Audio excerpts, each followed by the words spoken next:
I remind the captain, the starship enters the zone.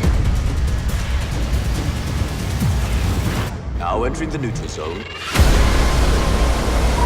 Well, we have Mama Klingon drama here going on in Star Trek Discovery. Welcome to the Neutral Zone. I am John, and I'm happy to welcome back with us, after a long mission in the Beta Quadrant for Section 31, my co-host, Josh. How you doing, Josh? Hey, John. How you doing? That's right. I was on a special mission with Section 31. Are you allowed to tell us about it? Yeah, well, I'm at liberty to say that we were creating a new weaponized version of the Cinnabon. We're going to take out the Romulans with deliciousness and flavor. That does sound very tasty. So is this similar to the Tribbles, where the Romulans will consume the Cinnabon and it will become inert, or will they just become fat and explode? We're going to kill them slowly with the diabetes is what we're going to do, yeah. That's outstanding. Well, yeah. I wish all of you kapla on your mission there in Section 31. So we are going to be talking about, and welcome to the Neutral Zone. We're here. We are a pro-Discovery blog. There's a lot of different podcasts out there talking about Discovery, but we actually like Discovery. We've been very excited about it. It's not perfect, but we've been very positive about it. And before, Josh, we get into the discussion about this new episode that just came out, Point of Light, I want to rewind for a second because we didn't have a chance to talk and mention something that came to my mind the other day as I was driving, actually, on last week's episode, New Eden. So in New Eden, we, of course, had Pike running into the Earth's people who were resettled on this planet, and he was very big on General Order 1, that because they were pre-warp from the year 2053, I believe, that they could not reveal to them that they were from Earth and they were that warp drive is available, etc., etc. Now, what was interesting about this, Josh, I began to think about this, and how does this apply then to Space Seed, where Captain Kirk runs into the Botany Bay, which was launched, as we know, in 1996, and they just popped open the corks and let everybody out right away. There was no thought of the warp drive issue with General Order 1. Your thoughts on that issue? Well, I think that the big difference is that the Botany Bay was in space. I think the people at the Botany Bay didn't have any sort of natural progression in their cultural evolution because they were cryogenically frozen. They were already going to be affected no matter how they woke up, if they ever woke up. So, I think that's the big difference is that when you get into the this new settlement, this new Eden, as they call it in the episode, right, that they did have a natural progression. There was a culture there that could grow on its own and be untainted. So in the court of Star Trek, then we would go, Your Honor, the Space Seed, and there was an episode in The Next Generation also where people were cryogenically frozen. They were expecting to wake up in the future versus the people in New Eden who were taken there without their knowledge. So therefore, it's Pike's discretion to not tell them. So that makes sense. Yeah, I think that's the difference. I mean, the people in the Botany Bay were already out and going to have. They weren't going to survive anyway unless they were woken up, and then being woken up, the very fact that was going to happen is the difference. Whereas the people in the New Eden, or what they call it, Terra Elysium or something, was like kind of a cool name. Yeah, they had a natural progression in their culture and evolution that shouldn't have been. I always think of that. Is it the beginning of Into Darkness when Kirk is running away and the Enterprise is underwater and they see it, and then they tear down their old religion, the natives, and start worshiping the Enterprise, which I've done many times in my life, which I understand. But I think that's kind of the point that Pike was trying to convey in the episode. Well, I think that's a great argument, and I thought it was worth mentioning because it shows you the depth of how they can write these things, and that was a great episode. So let's flip over now to this week's episode, Episode 3, Point of Light. And the thing, Josh, I think, as we watch this episode, and we're 3 into this season, I'm rather surprised how many storylines they are dumping into this show so early in. This is the count I have right now, if you count the different storylines. We have the Red Angel, we have the Spock, Amanda Sarek situation, we have Spock, as we'll discuss in a second, murdering people, apparently. We have Tilly seeing dead people in the command training program, which they had nice new shirts I saw. Ashvok shows back up this week. Philippa Georgia shows up this week with Section 31 kind of making some kind of a weird appearance. Pike and the Klingon mama drama that went on. That's a lot to put into a show so far into a season 2. I'm counting, if I counted correctly, I have 7 different story arcs going on right now. That's a lot of That's a lot of arcing. Now, even for a Star Trek. And we're not complaining. I think the theory that maybe the writers are doing, and one thing I want to bring up, we're on episode 3. Gretchen Burke and the other showrunner were fired. So, and apparently, I don't know this for sure, there's supposed to be a production break there. So I don't know if we're going to be out of shows for a month or 2. But, so these are still the original, if you will, from season 1 producers, which were fired, and the supposed reason they were fired was because the production went so far over budget, and you can kind of maybe see where some of that's come in. They're putting a lot into these first shows, trying to tie up some loose ends, so we'll try to discuss some of those. What was some of your immediate reactions with the Klingons and Philippa Georgia coming back in and some of these things, Josh? Well, first of all, I think that it's interesting to have a lot of different story arcs because it keeps you kind of interested. It's long. We're long past the serialized days of all the other series. And it's a Star Trek buffet. And I think that's okay. And hopefully they tie these things all together, and somehow they probably will.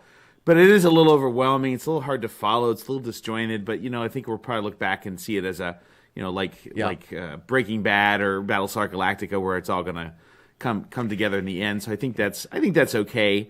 I'm a little overwhelmed. You forgot one plot line, and that's the Klingons are growing their hair back. I think that's very important. I think they're gonna. It's very important. We're gonna discover all sorts of things about that. But honestly, I do think that it's really good. I'm still trying to get past some of the aesthetics and the Klingons. I know they're trying to bring them a little bit closer back to the Worf type Klingons that we all know and love. The Gowron type Klingons. So. I think that that's a good move that they're doing that. But yeah, I mean, we're so early on in the season and things seem disjointed. We got the Angel thing, we got all this other stuff, but you can kind of see how some of those are going to tie together. With Spock and the Angel thing, and of course, they like to give us twists and turns, unlike previous series again that were serialized, and you can kind of see what was coming. Is this really Spock? Is this a mirror universe Spock? Then that begs the question: if this is mirror universe Spock, does he?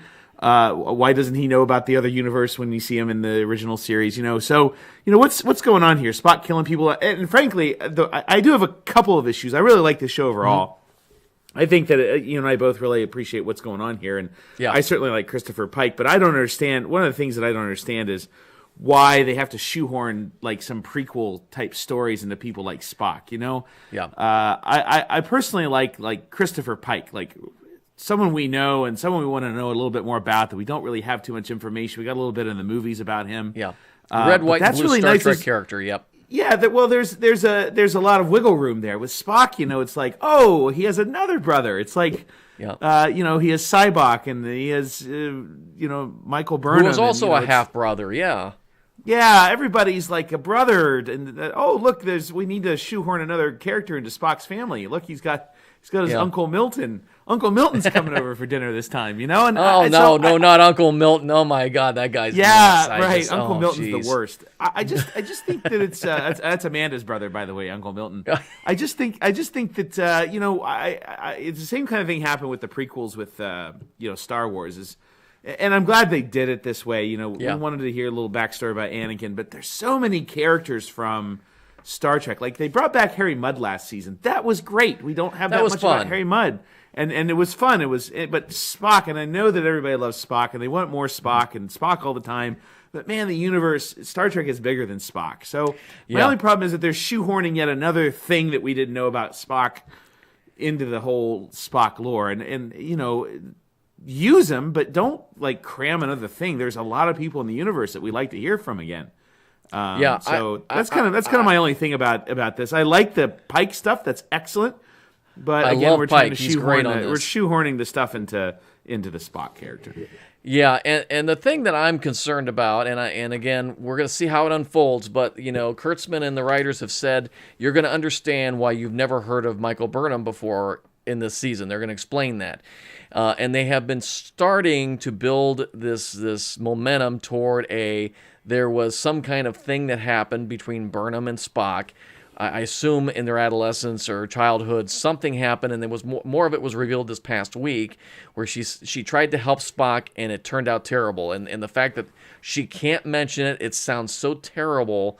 That I know some people have been writing in some of the blogs saying, well, is this going to be like a Pon-farr Star Trek 3? They were involved romantically or something. I hope not. I really don't want to go there. I don't think anybody really does. It could be one of my ideas that could leave this in a situation where you could, if you will, reboot and erase what's happened is Michael, maybe Spock had some issues. And if you recall your Star Trek Next Generation, where Sarek and Picard mind meld to help basically the Alzheimer's type stricken Sarek, maybe there was something Michael did in some type of mind meld. If she can do that as a human, I don't know. But they did something from a mind meld perspective that was a violation that requires now Spock to go see the Vulcan High Priest and have the Michael memories erased. Or something that gets Sarek so upset that they violated something. So where they're going to go with this, I don't know. But they're definitely building this up to some type of finale that's going to be interesting to see. The Klingon thing was interesting. Again, I could have seen, I could have dealt without the Vox, Ash Vox. I was hoping I wouldn't see him again for a while. And he shows back up. And then there's a baby. And then there's the whole, I am going to be your mother. And I'm like, this is... I just didn't really want to get into the whole Klingon thing again, and I'm not sure what purpose that's going to prove, because it looks like now Ash is just back on, he's going to end up back, obviously, on Discovery. There's going to be tension with Burnham, and we don't know what, Captain Giorgio, the evil Giorgio, which is, Josh, I don't know anybody who must have a more impressive LinkedIn than Philippa Giorgio, because... she is the evil empress. The head of Starfleet knows she's the evil empress, yet they give her a job in Starfleet's most secure branch of stuff. I mean, again, let me qualify things. I really think they're doing a good job, but yeah, there's got to be somebody else to fill that position than the evil empress from the Mirror Universe. I mean, like, here's my analogy to that. Like, this is her character. She's like a Khan. She's like a Khan Singh. She wants to be the Empress of the universe. She doesn't want to be a cog in the system. Can you imagine Khan, like waking up and be like, "Yeah, give me a paper pushing job. I'm happy with that." Of course not. That's not what he would do. And of course, Into Darkness, Khan works with RoboCop, Admiral RoboCop there. And but he's not doing it for some, and maybe we'll find this out with the evil Georgiou too, but he's doing it for a reason, because he wants to save. He's kind of being blackmailed into saving his crew. The guys that he was cryogenically frozen with. So he's kind of cooperating only to get his crew back, his family. But what's Georgiou got to? What does she have to gain, if anything? By working with the Federation or working with Section 31. So it just doesn't. It doesn't make a lot of sense, because again, and I think that they wanted to bring back Michelle Yeoh, and I understand all that. But she's a great actress. It's just a weird place they've put her at, I agree with you, Josh. John? What about like Deep Space Nine? You had I can't remember the cog's name, but the guy that was Section 31 that kept visiting Dr. Bashir. Like, that guy was an awesome character. Like, I don't need Georgiou in that character. You can make an awesome character. Put somebody else in there from anybody. Yeah, make up a new guy. But why do you have to shove Georgiou into this? Yeah, there's some key areas like that where we're saying the same thing with Spock. Why Spock? Why Georgiou in Section 31? And then here's the new one. We haven't touched on this, is the fact that Ashvok is coming back to the Federation. I would assume he should not be welcome, because according to this episode, the jerk designed the K-7 battlecruiser. He's probably loaded it up with all kinds of stuff to destroy the Constitution-class starship. Again, this guy should not be, doing it. I mean, if you took Michael Burnham and locked her away, as you supposedly did in Season 1 because she started a war with the Klingons, Tyler Ash, whatever his name is, the half Klingon, should not be allowed near any kind of Starfleet ship. Georgiou knew different, and these are the little picky things, and I know they're picky. And again, I want to emphasize, we're not saying we hate Discovery. We don't. We love it. Writers, what are you going to do? How are you going to tie these things all together? And granted, some of them were seeded back in the Season 1, which I think they're really going to try to come out of Season 2 fixing all these things and come back with a Season 3 where they can start a little bit more from scratch. At least that's what I hope. But they certainly, as far as episodes 1, 2, and 3, they stirred up the pot a little bit, and they've put a whole lot of other things in here. But again, we'll watch Tilly and her most annoying. Doesn't everybody have Tilly's little friend somewhere in their lives that you just wish you could take a little vacuum and suck them out? Oh my gosh, she was so annoying. I almost threw something at the TV. She was so annoying. She was quite annoying, yes. I think maybe that's the point, is to make her annoying, because I think the actress does a good job, but the character is just like, oh my gosh. Oh my gosh. She's trying to go after Stamets now, and I don't know. So there's a lot going on, but again, I keep saying I can't wait for episode 4. It's going to be exciting. See where they take us on this. Any predictions? John, my guess. Well, our predictions aren't always on. We did predict the Mirror Universe Lorca in the first season. We did do that, right? But I would say that hopefully, there is a change in the guard. As you mentioned, the showrunners are changing after this 5th episode. But I think that it's important for us to hope that they're going to bring it all together somehow, that the Angel thing, the Vok thing, the Michael Burnham Spock thing, all of this is going to kind of come together in the end, and we're all going to go, oh, that was neat. That's kind of my hope. My prediction is that's how it's going to happen. So you're taking the Star Trek 6 Undiscovered Country, that the Spock philosophy that the universe will unfold as it should. That's right, yeah. And I think that they probably, hopefully, have some kind of plan. One thing's for certain, one thing that will be great every week is right here on the Neutral Zone, and we hope that as we're picking up, I think we've doubled our viewers. We're up to 2 or 3 now, so we would really like you to continue to share along on Twitter and Instagram, everywhere else you can do. Let people know this is the intelligent place to discuss logical issues about what's going on in Star Trek, and we have some other cool things going on. So looking forward to episode 4 next week. Josh, I will see you back here next week in the Neutral Zone. Live long and prosper. Be careful of the Cinnabons.